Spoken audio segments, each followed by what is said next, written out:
Are we only half alive?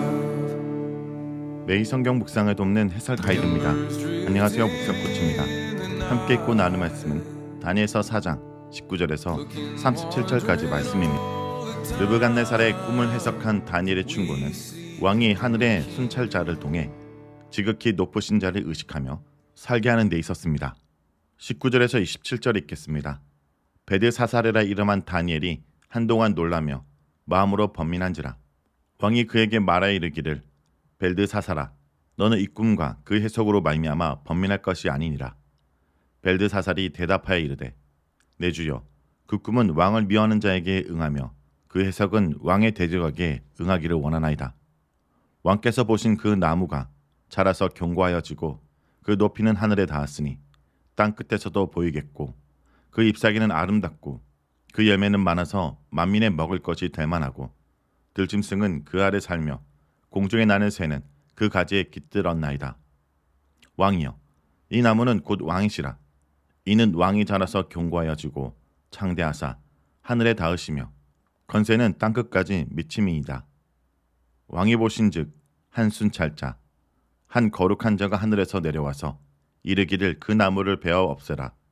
그러나 그 뿌리의 구루터기는 땅에 남겨두고 새와 놋줄로 동이고 그것을 들풀 가운데 두라. 그것이 하늘 이슬에 젖고 또 들짐승과 더불어 제 몫을 얻으며 7대를 지내리라 하였나이다. 왕이여, 그 해석은 이러하니이다. 곧 지극히 높으시니가 명령하신 것이 내 주 왕에게 미칠 것이라. 왕이 사람에게서 쫓겨나서 들짐승과 함께 살며 소처럼 풀을 먹으며 하늘 이슬에 젖을 것이요 이같이 7대를 지낼 것이라. 그때 지극히 높으시니가 사람의 나라를 다스리시며 자기의 뜻대로 그것을 누구에게든지 주시는 줄 아시니이다. 또 그들이 그 나무 뿌리에 구루터기를 남겨두라 하였은즉 하나님이 다스리시는 줄을 왕이 깨달은 후에야 왕의 나라가 견고하리다. 그런즉 왕이여, 내가 아뢰는 것을 받으시고 공의를 행함으로 죄를 사하고 가난한 자를 긍휼히 여김으로 죄악을 사하소서. 그리하시면 왕의 편안함이 혹시 장구하리이다 하니라. 19절에서 23절은 다니엘이 다시 왕의 꿈을 말하게 되는 내용입니다. 왕의 꿈을 들었을 때 다니엘은 그 의미를 깨달을 수 있었고 그로 말미암아 놀랐습니다. 19절에서는 다니엘이 꿈으로 인해 번민하였다 소개하고 있습니다. 처음에 왕이 꿈을 꾸었을 때 그 의미를 알지 못하였으나 번민하였고 이제 다니엘은 그 꿈을 듣고 그 의미를 알고 나서 번민합니다. 왕의 번민은 꿈의 의미를 알지 못하면서 나온 불안이었을 것입니다. 그러나 다니엘의 번민은 절대적인 권력을 향해 꿈이 의미하는 바를 그대로 말해야 한다는 것과 연관된 번민이었다 볼 수 있습니다. 아무리 왕이 자신에게 호의적이라고 하여도 이제부터 자신이 하려는 말은 왕의 쫓겨남에 대한 것이며 어떤 왕도 이러한 말을 들을 때 좋아할 리가 없다는 점에서 권력 앞에서 이러한 말을 한다는 것은 결코 쉬운 일이 아닐 것입니다. 이스라엘 왕들 가운데서도 예언자의 말을 듣고 회개한 왕은 손꼽을 정도입니다. 오늘날에도 그 누가 권력 앞에서 그 권자에서 쫓겨나리라고 말할 수 있을까요? 24절에서 26절은 꿈의 해석입니다. 왕이 꾼 꿈은 지극히 높으시니가 명령하신 것이 왕에게 일어나리라는 것을 의미한다고 다니엘은 풀이합니다. 왕으로 상징되는 하늘에까지 닿는 나무가 있지만 지극히 높으신 이의 뜻에 따라 그 나무가 베이듯이 왕이 사람에게서 쫓겨나 들짐승과 함께 거하며 7대를 지나게 될 것입니다. 이 사건의 핵심은 이를 통해 왕이 지극히 높으신 이가 사람의 나라를 다스리며 자기 뜻대로 그것을 누구에게든지 주신다는 것을 깨닫게 되리라는 것입니다. 7년이 아니라 7대라 표현한 것은 그것이 단순히 기계적 시간에 달린 것이 아님을 보여줍니다. 구약에서 숫자 7이 하나님의 행하심과 완전하심을 상징한다고 볼 때 7대, 즉 충만한 때가 차고서야 왕은 주권이 누구에게 있는지 깨닫게 될 것이라 볼 수 있습니다. 그리고 그것이 34절에 있는 그 기한의 참회의 의미일 것입니다. 왕이 이것을 깨달을 때에야 왕의 나라가 견고해집니다. 누구도 왕권을 자신의 것이라 할 수 없습니다. 유다와 이스라엘 왕들도 이 점에서 줄기차게 실패했고 결국 나라가 망하고 말았습니다. 역설적이게도 왕권이 그에게 있는 것이 아님을 깨달았을 때 왕권이 그에게 돌아오게 되며 견고해집니다. 이와 관련해 다니엘의 왕에 대한 태도가 그저 우호적이라만 할 할 수 없다라는 점도 유념할 만합니다. 26절에서 하늘은 하나님을 상징합니다. 그런데 왕을 상징하는 나무는 하늘에까지, 즉 하나님에게까지 닿을 높이였습니다. 하늘에까지 닿으려는 사람의 시도의 대표적 예가 바벨탑이란 점에서 다니엘서 보면은 한도 끝도 없이 높아지려는 왕권에 대해 근본적으로 문제를 제기하고 있다 볼 수 있습니다. 27절은 다니엘의 겉면입니다. 꿈에 근거하여 다니엘은 왕에게 조언합니다. 이 부분은 특이합니다. 만일 하나님께서 왕에게 꾸게 하신 꿈처럼 하신다면 이미 바꿀 것도 피할 수 없는 노릇일 것 같은데 다니엘은 왕한테 조언합니다. 이 점에서 하나님의 행하심의 중요한 특징이라고 할 수 있습니다. 하나님이 무엇을 선포하신다 하여 이제 더할 것 없이 손 놓고 기다리자 할 것이 아니라 마지막까지라도 할 수 있는 것은 하고 고칠 것은 고쳐야 한다는 것입니다. 왕이 꾼 꿈에서 선포된 미래는 현실에서 바꿀 수 있습니다. 혹시라도 바꿀 수 있습니다. 그러니 고칠 수 있는 것은 고쳐야 합니다. 고치면 바뀔 수 있습니다. 예정된 것이 아닙니다.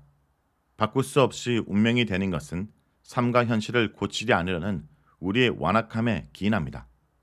이대로 살고 이대로 고집하면 예언은 고스란히 이루어지고 말 것입니다. 다니엘의 겉면은 공의를 행하고 가난한 자를 긍휼히 여기라는 것입니다. 공의로 번역된 히브리 단어는 구약 성경에서 줄기차게 명령되는 것입니다. 하나님께서 온 세상을 공의로 다스리시니 하나님은 그 백성에게 공의를 행할 것을 명령하십니다. 이스라엘이 공의의 열매를 맺지 않자 하나님께서는 이스라엘이라는 포도원을 엎어버리십니다. 이스라엘 왕에게 가장 중요한 것은 공의이며 공의를 행할 때 그날의 부강과 평안이 임하게 됩니다. 다윗의 후예로 오는 이의 가장 중요한 특징은 그가 공의로 세상을 다스릴 것이라는 점입니다. 그리고 이러한 공의의 행함의 핵심적인 측면은 바로 가난한 자를 긍휼히 여기는 것입니다. 놀라운 것은 이러한 공의의 삶은 하나님 백성 이스라엘에게 요구되는 것인데 다니엘이 이방 왕을 향해 조언하고 있다는 점입니다. 구약의 규례들이 흔히 이미 믿음을 가진 백성에게 주어진 규례라고 생각하는 경향이 많은데 다니엘은 하나님 백성의 규례를 이방 왕의 통치에 고스란히 적용하고 있습니다. 그야말로 다니엘은 이방 나라에서의 삶과 이스라엘 땅에서의 삶을 구분하지 않고 통합하고 있습니다. 다니엘이 왕에게 가난한 자를 긍휼히 여길 것을 조언했다는 것은 이제까지 왕의 통치가 그러지 않았음을 의미할 것입니다. 개역 성경은 사하다로 번역하지만 부수다, 찢다의 의미를 가진 동사로 사용되었습니다. 그러니 이 구절에서는 사람의 행동이 제3을 가져온다는 것을 주장하는 것이 목적이 아니라 이제부터라도 공의로운 행동을 통해 이전에 행했던 어리석고 불의한 행동을 바로잡아 나아가라는 의미로 볼 수 있을 것입니다. 그런 점에서 왕을 향한 강력한 명령입니다. 왕은 가난한 자보다 하늘에까지 닿을 나무로 상징되는 크고 강력하고 화려하고 군림하는 나라를 추구했을 것입니다. 하나님이 행하실 두려운 미래 앞에서 이제라도 왕은 위를 바라볼 것이 아니라 더 높고 강한 것을 세울 것이 아니라 가난한 자를 긍휼히 여기며 땅을 바라봐야 한다라는 것이 다니엘의 겉면이라 할 수 있습니다. 28절에서 37절 읽겠습니다. 이 모든 일이 다 느부갓네살 왕에게 임하였느니라. 12달이 지난 후에 내가 바벨론 왕궁 지붕에서 거닐세 나 왕이 말하여 이르되 이 큰 바벨론은 내가 능력과 건세로 건설하여 나의 도성으로 삼고 이것으로 내 위엄의 영광을 나타낸 것이 아니냐 하였더니 이 말이 아직도 나 왕의 입에 있을 때 하늘에서 소리가 내려 이르되 느부갓네살 왕아 내게 말하노니 나라의 왕위가 내게서 떠났느니라. 내가 사람에게서 쫓겨나서 들짐승과 함께 살면서 소처럼 풀을 먹을 것이요 이와 같이 7대를 지내서 지극히 높으신 이가 사람의 나라를 다스리시며 자기 뜻대로 그것을 누구에게든지 주시는 줄 알기까지 이르라 하더라. 바로 그때 이 일이 나 느부갓네살에게 응함으로 내가 사람에게서 쫓겨나서 소처럼 풀을 먹으며 몸이 하늘 이슬에 젖고 머리털이 독수리 털과 같이 자랐고 손톱은 새 발톱과 같이 되었더라. 그 기한의 참에 나 느부갓네살이 하늘을 우러러 보았더니 내 총명이 다시 내게로 돌아온지라. 이에 내가 지극히 높으신 이에게 감사하며 영생하시는 이를 찬양하고 경배하나니 그 건세는 영원한 건세요 그 나라는 대대 이르리로다. 땅의 모든 사람들을 없는 것 같이 여기시며 하늘의 군대에게든지 땅의 사람에게든지 그는 자기 뜻대로 행하시나니 그의 손을 금하든지 혹시 이르기를 내가 무엇을 하느냐고 할 자가 아무도 없도다. 그때 내 총명이 내게로 돌아왔고 또 내 나라의 영광에 대하여도 내 위엄과 강명이 내게로 돌아왔고 또 나의 모사들과 간원들이 내게 찾아오니 내가 내 나라에서 다시 세움을 받고 또 지극한 위세가 내게 더하였더라. 그러므로 지금 나 느부갓네살은 하늘의 왕을 찬양하며 친송하며 경배하노니 그 일이 다 진실하고 그의 행하심이 의로우심으로 교만하게 행하는 자를 그가 능히 낮추심이라. 28절에서 33절은 교만으로 인해 왕자에 쫓겨나는 왕의 모습입니다. 다니엘의 조언에도 불구하고 왕은 그렇게 하지 않는 것 같습니다. 왕궁 지붕에 거닐 때 왕의 눈에 바벨론 왕국과 그 영광이 눈에 들어왔을 것이고 그로 인해 교만해졌습니다. 지붕에서 거닐 때 자랑하고 교만한 마음이 샘솟았습니다. 다윗도 이전에 지붕을 거닐다가 범죄하게 되었습니다. 자신이 이룬 것을 되돌아보고 자신의 성취와 업적에 취하게 될 때가 옵니다. 마귀는 예수님을 천하만국을 한눈에 내려다볼 수 있는 높은 곳까지 데려가 유혹합니다. 그러니 내가 이룬 것을 내려다보기 위해 지붕 위에 올라가선 안 됩니다. 지붕은 기도하러 가는 곳이지 전체를 내다보러 가는 곳이 아닙니다. 전체를 내려다보는 높은 곳에 올라가게 될 때 헛된 교만이 쏟게 되고 패망으로 나아가게 됩니다. 높은 곳으로 가지 말고 낮은 곳으로, 가난한 자를 긍휼히 여기는 자리로 내려가야 합니다. 왕이 들짐승처럼 독수리처럼 되었습니다. 그를 상징하는 나무에 짐승과 새들이 깃들었는데 이제는 그가 들짐승과 새처럼 되었습니다.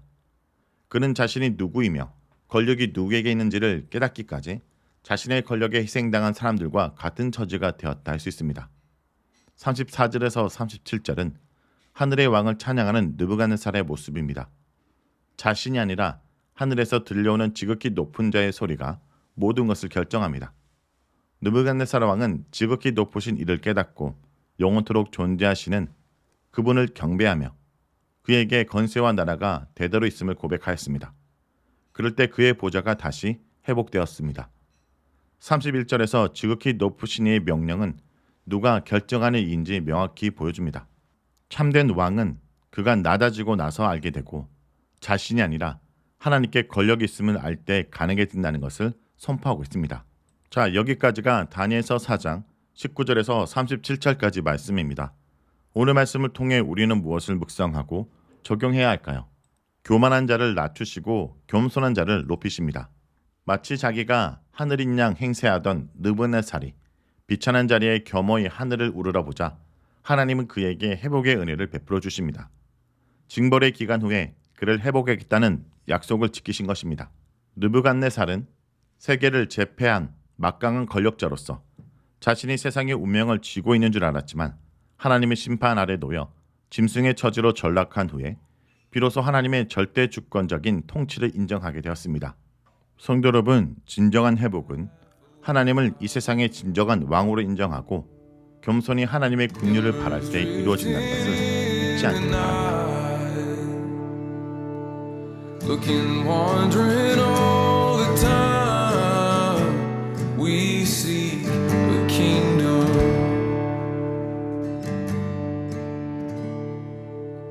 This is not my home. This skin and bone. The daylight will reconcile the dead and the gone. Let the king